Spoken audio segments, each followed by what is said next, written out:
नमस्कार दोस्तों, स्वागत है एक नई वीडियो में। और आज हम एक भूतिया ड्रामा का रिव्यू करने वाले हैं जिसका नाम है ब्रिंग इट ऑन घोस्ट। मुझे पता है ये बहुत पहले ड्रामा आ चुका है, बट हिंदी डबिंग में अभी रिलीज किया गया है, तो आप इसको 16 एपिसोड और 1 घंटे ड्यूरेशन टाइम पर अमेजॉन प्राइम वीडियो पर देख सकते हैं। इसकी हिंदी डबिंग उतनी अच्छी नहीं है जितनी होनी चाहिए थी, बट काम चल सकता है। बेसिकली इसकी story thriller, murder mystery and sweet romance पर बेस्ड है, जिसमें पार्क बोंग पैल भूतों को देख सकता है और वो उन्हें पीट भी सकता है, क्योंकि इसके पीछे एक पुरानी स्टोरी थी जिसमें बचपन में उस पर एक शैतानी आत्मा ने कब्जा कर लिया था और उसे बाहर निकालते समय आंखों में उसकी कुछ शक्ति रह गई थी, जिसकी वजह से वो भूतों को देख सकता था। बट तांत्रिक उस शैतान को मार नहीं पाया और वो किसी और के शरीर में चला गया। बाद में वो तांत्रिक प्रोफेसर जू के शरीर में कब्जा कर लिया, जिसके बाद उस शैतान ने पार्क बोंग पैल की मदर का मर्डर कर दिया। अब उसकी मर्डर के पीछे भी एक मिस्ट्री थी, जिसमें उसने 2 हथियार ऐसे बनाए थे जिसकी वजह से उस शैतान को खत्म किया जा सकता था। बट एक हथियार तो टूट चुका था, लेकिन एक बचा हुआ था, अब उसे ढूंढना है। उसके बाद पार्क बोंग पैल कमजोर भूतों को भगाने का काम करता है, पैसे जोड़ता है और पैसे से वो अपनी आंखों का इलाज करवाना चाहता था ताकि वो भूतों को ना देख सके। जिसके बाद वो कॉलेज में एक स्कैम आर्टिस्ट से मिलता है जिसका नाम होता है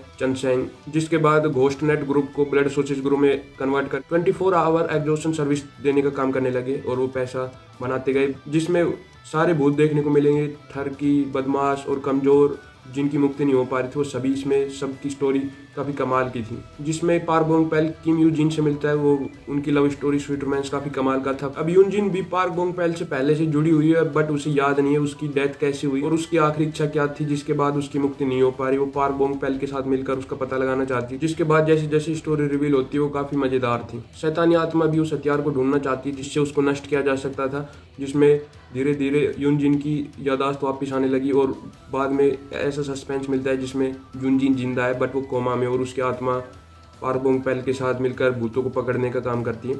और बाद में ट्विस्ट आता है, उसकी आत्मा फिर से उसी के अंदर चली जाती है, बट वो सब कुछ भूल चुकी होती है। लेकिन एट द एंड पर उसे याद आ जाता है, बट उसकी एंडिंग थोड़ी और अच्छी तरीके से प्रेजेंट हो सकती थी। लेकिन यहाँ पर शैतान को मारते टाइम बिल्कुल मजा नहीं आता, क्योंकि एकदम खत्म हो जाते हैं सब कुछ। वैसे तो इसकी स्टोरी 15 एपिसोड में ही खत्म हो सकती थी, बट 16 एपिसोड को लंबा बढ़ाया गया है। और मेरे को देखने के बाद लगता है कि 16 एपिसोड इन सभी से इम्पोर्टेंट है, जिसमें काफी कुछ ऐसा देखने को मिलेगा बिल्कुल इमेजिन नहीं किया होगा। और यूनजिन और पार्क बोंग पैल के भाई बहन के रिश्ते को मैं क्या नाम दूं। ओवरऑल इस ड्रामा की IMDb रेटिंग 7.6 है, बट मैंने पूरे ड्रामा को एंजॉय किया। मैं इसको 8 रेटिंग देना चाहूंगा।